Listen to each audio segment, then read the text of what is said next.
প্রিয় সাথী, আমি তাপস সরকার। আজকে একটা ঘটনা নিয়ে আমি খুব দুঃখিত। তাই আজকে কিছু তথ্য, কিছু কথা আমার সমাজকে জানানোর প্রয়োজন বলে আমি মনে করি। সেই জন্য আমি এই কথাগুলো আজকে বলে যাব।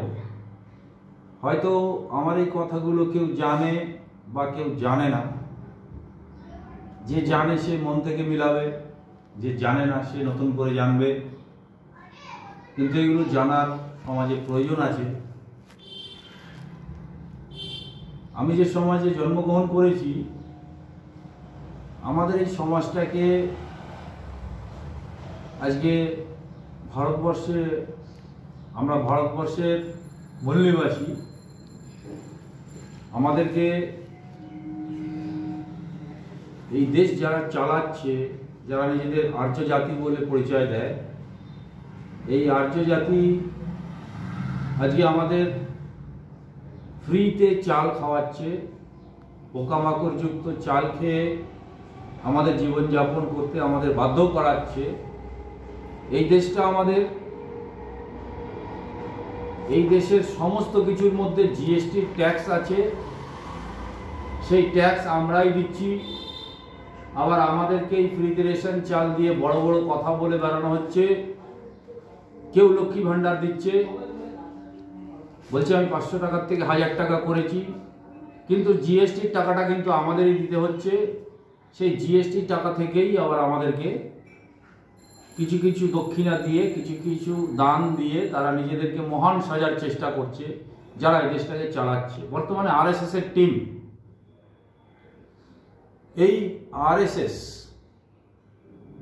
আরএসএস হলো একটা, আরএসএস এর মূল প্রক্রিয়াটা শুরু হয়েছে যখন ভারতবর্ষের সংবিধানটা একজন মহান অনার্যের হাতে তৈরি হলো।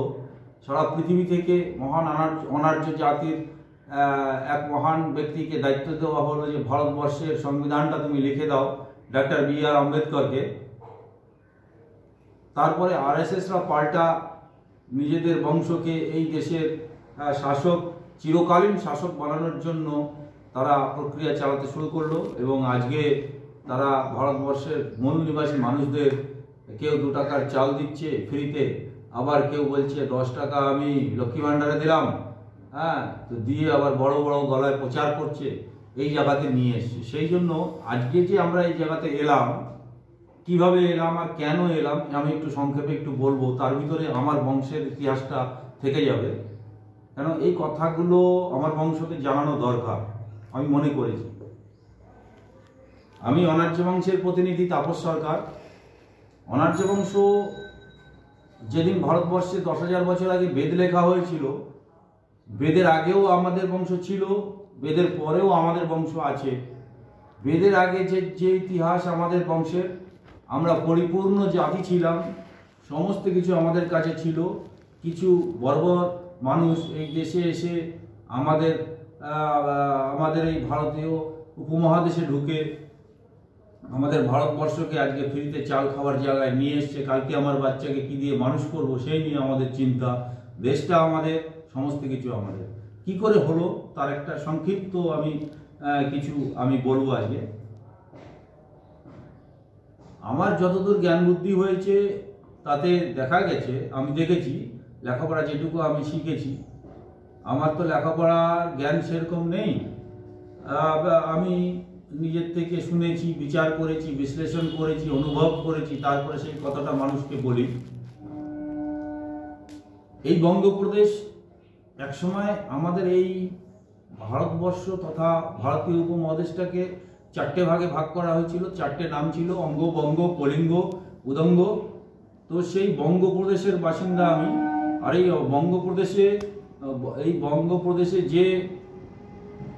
বঙ্গপ্রদেশের একসময় আমাদের বাংলার রাজধানী ছিল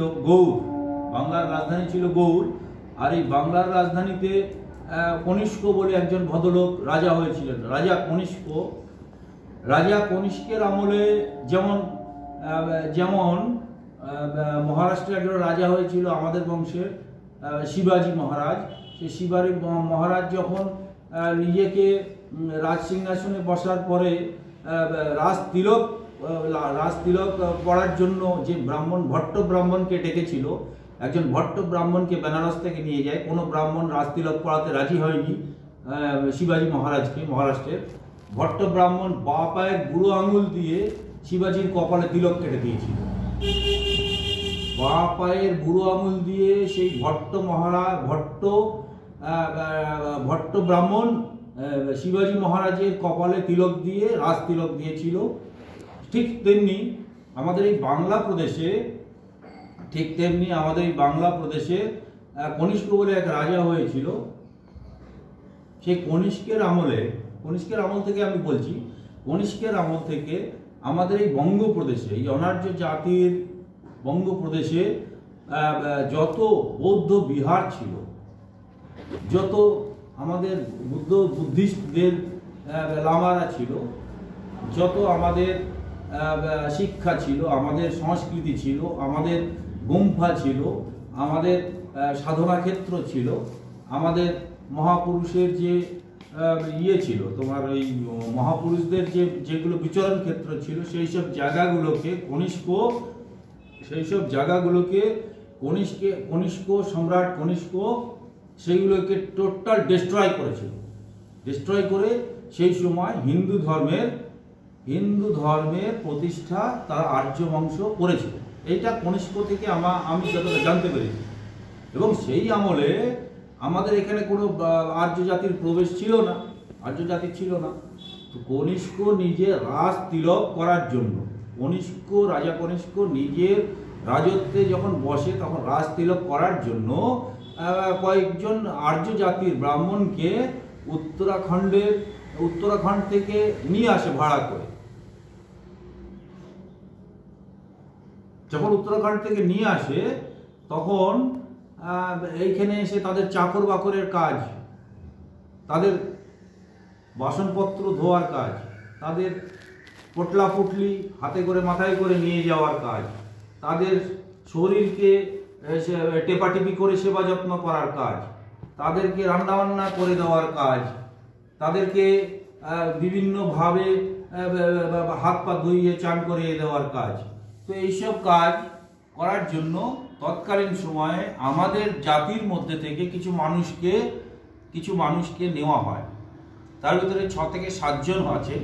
তাদের ভিতরে একজন, আমি নাম বলছি এবার, তাদের ভিতরে যে 6-7 জন, তার ভিতরে আমি 2-4 জনের নাম বলি, সবগুলো নাম বললে অনেক লম্বা হয়ে যাবে, আমি ছোট ছোট করে বলছি।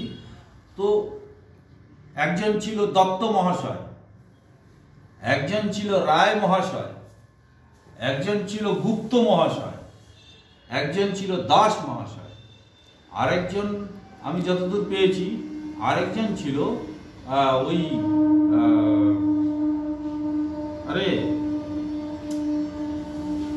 তখনকার দিনে না ওই হতো, তেল মালিশ করা হতো, মেয়ে ছেলেদের আলতা পালিশ করা হতো, কি বলতো ওদেরকে, তিলিদের ঘরের মেয়ে ছেলে। তো এই রকম সেবা করার জন্য ওই ব্রাহ্মণদেরকে কিছু ব্যক্তি, আমাদের বংশের কিছু ব্যক্তিকে রাজা কনিষ্ক সেট করে দিয়েছে। এই প্রথম ব্রাহ্মণরা ঢুকলো, আর যাদেরকে সেট করে দেওয়া হলো তাদের ভিতরে মুখ্য ভূমিকা নিয়েছিল রায় বংশ, দত্ত বংশ। এরা প্রথম ওদের গোলাম পরিণত হয়। এই রায় বংশ এবং দত্ত বংশ থেকে আমাদের বংশের মানুষরা ওদের সংস্পর্শে যায় এবং ওই যে তিলির মহিলারা গিয়ে সেবা যত্ন, গা টেপা এবং তাদেরকে হাওয়া বাতাস করানো এবং তাদেরকে যে সেবা শুশ্রূষা করানো, এই যে শুরু করলো, সেই থেকে আমাদের এই বঙ্গপ্রদেশে আর্যদের প্রবেশ হলো এবং আর্যরা নিজেদের আধিপত্য স্থাপনের জন্য এদেরকে কিছু কিছু লোভ লালসা দিয়ে নিজের গোলামে পরিণত করার প্রক্রিয়াটা শুরু করলো। আজকে আমি কেন এই তথ্যটা উঠালাম, এর মূল কারণ হচ্ছে আমি খুব দুঃখ পেয়েছি একটা ঘটনাতে। বর্তমানে ভারতবর্ষে রাজা হওয়ার পরিকল্পনা চলছে। প্রতি 5 বছর অন্তর ভারতীয় সংবিধানে ভারতবর্ষের রাজা তৈরি হয়, যে রাজা প্রতিটা প্রজার সুরক্ষার ব্যবস্থা করবে সমস্ত দিক। কিন্তু আজকে আমরা ফ্রি চাল খেতে বাধ্য হচ্ছি, ফ্রি 500 টাকার লোভ দেখিয়ে, 1000 টাকার লোভ দেখিয়ে আমাদের ভোট লুট হচ্ছে, কোনো জায়গায় ভয় দেখিয়ে হচ্ছে, কোনো জায়গায় ভালোবেসে হচ্ছে, আমাদের মানুষ কিছুই বোঝে না। তাই আমি বলতে বাধ্য হচ্ছি, আজকে এই যে আমাদের মধ্যে রায় বংশ এবং দত্ত বংশ, এরা সব থেকে আগে আমাদের সঙ্গে বিট্রে করেছে। সব থেকে বড় বিট্রেয়ার হচ্ছে আমাদের এই রায় বংশ আর দত্ত বংশ। এতে যদি কেউ দুঃখ পেয়ে থাকে পাবে, এতে যদি কেউ আনন্দ পেয়ে থাকে সেটাও পাবে। যদি কারোর মনে হয় যে এটা আমি রিসার্চ করে এটা আমি তথ্য বের করবো, সে বের করতে পারে, আমার কোনো অসুবিধা নেই, আমার কোনো এতে কোনো জ্বালা যন্ত্রণা নেই। কেন এটা হয়েছে, এটা ঘটনা, এটার প্রমাণ আছে। তো আজকে যে রায় বংশ, আমি বেশি দূরে যাব না, যখন সংবিধানটা বাবা সাহেব আম্বেদকর লেখে,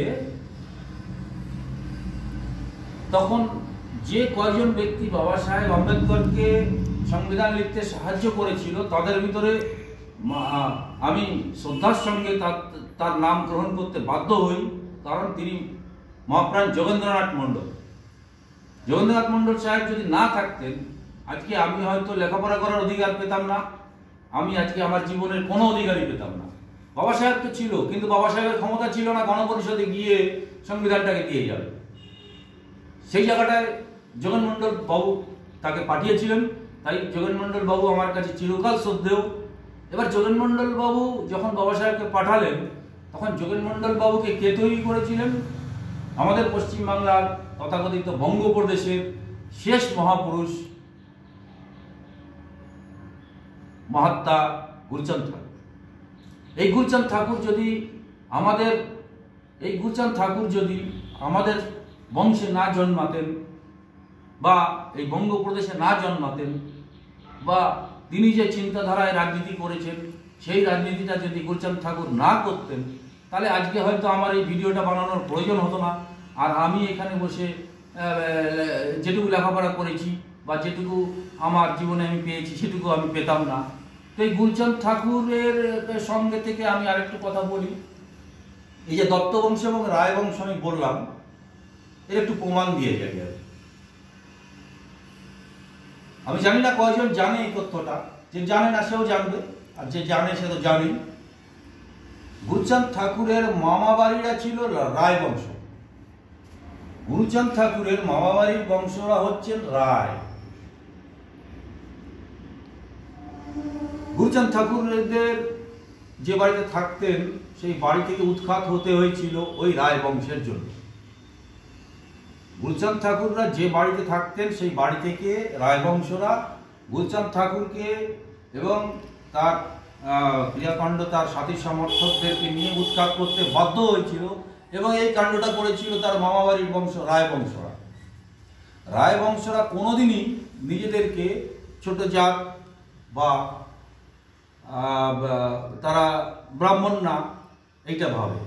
আজও উত্তরবঙ্গে গেলে দেখতে পাবে যে যারা ওই আছে না, কি বলে ওদেরকে, রাজবংশী, তাদের টাইটেল হচ্ছে রায়। রাজবংশীদের টাইটেল হচ্ছে রায়। ওরা বলে আমরা ওই কোচবিহারের কোচ রাজা সেই কি রায় ছিল সেই রায়ের বংশধর, আমরা সিভিল কাস্ট না, আমরা ওবিসি না, আমরা ব্রাহ্মণ। তো রায়রা কোনোদিনই নিজেদেরকে এসসি এসটি ওবিসির মধ্যে মেলাতে পারেনি। তার একটা অঙ্গ হিসাবে এই রায় বংশ গুরুচাঁদ ঠাকুরকে, যখন গুরুচাঁদ ঠাকুর বাবা সাহেবকে জিতালেন, এসসি এসটি ওবিসি বানালেন, তখন ওই রায় বংশরা মানতে পারেনি, এবং ওই রায় বংশরা গুরুচাঁদ ঠাকুরকে তার বাড়ি থেকে উৎখাত করেছে। পরবর্তী ক্ষেত্রে যখন সংবিধান হলো, কাঞ্চিরামজি বাবা সাহেবের পরে 30 বছর পরে নিজেকে সমাজের গার্জিয়ান বলে কাঞ্চিরামজি ডিক্লেয়ার করলো। আজকে আমি যে অনার্য বংশের একজন প্রতিনিধি, আমার অনার্য বংশের ইতিহাস খুঁজতে গিয়ে এগুলো বেরিয়েছে, তাই আমি সমাজকে একটু জানিয়ে যাচ্ছি যে কাঞ্চিরামজি যখন সংগঠনটা তৈরি করলো, পশ্চিমবঙ্গে বহুবার কাঞ্চিরামজি, মাননীয় মান্যবর আমার শ্রদ্ধেয় কাঞ্চিরামজি, আমি বিশেষভাবে শ্রদ্ধা করি কাঞ্চিরামজিকে। কাঞ্চিরামজি যখন এইখানে এসে বাড়ি বাড়ি ঘুরে ঘুরে যখন সংগঠন তৈরি করার, আমাদের মানুষগুলোকে জানানোর, বোঝানোর, ইতিহাসটা, সমাজের ইতিহাসটা বোঝানোর কাজটা করলেন। কাঞ্চিরামজি কি করেছিলেন? কাঞ্চিরামজি নিজে কিছু করতে বলেননি কাউকে। কাঞ্চিরামজি বলেছিল, তোমার প্রদেশে তোমার মহাপুরুষ তোমাকে যা করতে বলেছে তোমার মহাপুরুষ তোমাকে যা করতে বলেছে তুমি সেইটা করো। এখানে গুরুচাঁদ ঠাকুর কি করতে বলেছে? যে জাতির রাজা নেই সেই জাতিকে তাজা করতে বলেছে। আর সেই গুরুচাঁদ ঠাকুরকেই তার মামা বাড়ির রায় বংশরা উৎখাত করেছে। কারণ রায় বংশরা মনে করত, এখনো মনে করে, আমি আরেকটা উদাহরণ দিই। যারা পশ্চিমবঙ্গে বর্তমানে রায় বংশরা আছে, এই রায় বংশরা চিরকাল ব্রাহ্মণ্যতন্ত্রের সঙ্গে জড়িত। এরাই RSS এর এজেন্ট। এবং আমাদের এই পশ্চিমবঙ্গে বহু আছে, যেমন আজকে বর্তমানে কাঞ্চিরামজির যে সংগঠনটা, অনার্যদের সংগঠনটা, একটাই ভারতবর্ষের সংগঠন, যে নামেই থাকুক, সমাজ পার্টি, বহুজন সমাজ পার্টি। তো এই সমাজ পার্টির যিনি বর্তমানে উত্তরপ্রদেশে আছেন বা যিনি পশ্চিমবঙ্গে এই বঙ্গপ্রদেশ চালাচ্ছেন, আমি হাত জোর করে প্রত্যেকটা মানুষের কাছে বলে যাই যে এই রায় বংশর মধ্যে একজন ব্যক্তি যিনি বর্তমান রাজ্য সভাপতি, যে বহুজন সমাজ পার্টির রাজ্য সভাপতি আছে, তাকে মেরে ফেলার জন্য মাফিয়া লাগিয়েছিল। তার নাম পিকে রায় মাননীয় মনোজ হাওলাদারকে মেরে ফেলার জন্য হাওড়ার এক মাফিয়াকে সেট করেছিল পয়সা দিয়ে। এও সেই রায় বংশ। এরা কোনোদিন আমাদের এই বংশের সাথে একাত্ম হতে পারেনি, একাত্ম হতে পারে না। যারা রায় বংশ তারা ছলনা করে আমাদের সমাজের সাথে ছলনা করছে। তাই আজকে আপনাদের কাছে আমার হাত জোর করে বলা যে এই যে আমাদের সমাজের একটা কোনোরকম একটা সংগঠন চলছে, এই সংগঠনটাকে শেষ করে দেওয়ার জন্য রায় বংশরা বিরাটভাবে দায়ী। আপনারা এই রায় বংশ থেকে সাবধান, এই রায় বংশের ছদ্মবেশী মানুষদের থেকে সাবধান। শুনতে পেয়েছি পশ্চিমবঙ্গে এক জায়গায় এক মহিলা রায় দাঁড়িয়েছে, সে নিজের স্বামীর টাইটেলও রেখেছে, আবার নিজের টাইটেলটাকেও বিরাটভাবে প্রচার করছে এবং মাইক দিয়ে প্রচার করছে। তার নাম হচ্ছে চপলা রায় মজুমদার। যেখানে স্বামীর নাম আছে, স্বামীর টাইটেল আছে, সেখানে নিজের রায় টাইটেলটাকে প্রচার করার জন্য সে মাইক ব্যবহার করছে। সে নিজে যে রায় বংশের মেয়ে সেটাকে জাহির করছে। তো এই রায় বংশের ইতিহাসটা আপনারা একটু বিচার করে দেখবেন যে এরা কতটা আমাদেরকে সাথ দিয়েছে, কতটা সাথ দেয়নি। তাই আমি হাত জোর করে আমাদের সমাজের কাছে আপিল করছি, আমাদের এই অনার্য বংশের যে মহাপুরুষরা, অনার্য বংশের যে ইতিহাস এবং অনার্য বংশের বর্তমান যে সংগঠন, এই সংগঠন বাংলা প্রদেশে যিনি চালাচ্ছেন, তাকে যেন আমাদের সমাজের যারা বুদ্ধিজীবীরা আছেন, আমাদের সমাজের যারা শুভাকাঙ্ক্ষীরা আছেন, তারা যেন রক্ষা করে। কেন আমাদেরকে নেতৃত্বহীন করে দেওয়ার জন্য এই রায় বংশ চিরকাল কাজ করেছে। আজকে আমাদের যোগেন মণ্ডল মহাশয়কে যে মেরে ফেলা হয়েছে, যখন যোগেন মণ্ডল মহাশয়কে বিষ খাইয়ে মেরে ফেলা হয় বা কোনো অন্য উপায় ছলনা করে মেরে ফেলে দেওয়া হয় ওই বনগাঁর পার্টি অফিসের মধ্যে, তখন এই রায়বংশরা কোথায় ছিল একটু ইতিহাসটা খুঁজে দেখবেন। আর তখন এই রায়বংশরা এই CPM পার্টির বিরাট একটা ক্রিয়াকাণ্ডের মধ্যে যুক্ত ছিল। তারা এই রায়বংশের মানুষরা তখন কিন্তু কোনো সাহায্যে এগিয়ে আসেনি। আজকে দেখা যাচ্ছে পশ্চিমবঙ্গে যে এই রায়বংশরা আবার এই সমাজের এই সংগঠনের মাথায় উঠে বসে রয়েছে এবং মাননীয় মনোজ হাওলাদারের বিরাট সামনে আমার মনে হচ্ছে বিরাট বিপদের মধ্যে তিনি আছেন। তো এই মনোজ হাওলাদার মহাশয়কে যাতে রক্ষা করা যায়, যাতে আমরা নেতৃত্বহীন না হই, সেই জন্য আপনাদের কাছে আপিল, আমাদের নেতৃত্বকে, সমাজের নেতৃত্বকে রক্ষা করুন। সমাজের নেতৃত্বকে যদি আমরা রক্ষা করতে না পারি, তাহলে পরে আগামী দিনে আমাদের যত নেতৃত্ব হয়েছে, যেমন কাঞ্চিরামজিকে আমরা চিকিৎসা করতে পারিনি, আমরা আমাদের বাবা সাহেবকে রক্ষা করতে পারিনি, স্লো পয়জন করে মারা হয়েছে, আমাদের যোগেন মণ্ডল সাহেবকে রক্ষা করতে পারিনি, আমাদের গুরুচাঁদ ঠাকুরকে রক্ষা করতে পারিনি আমরা ঠিক মতো।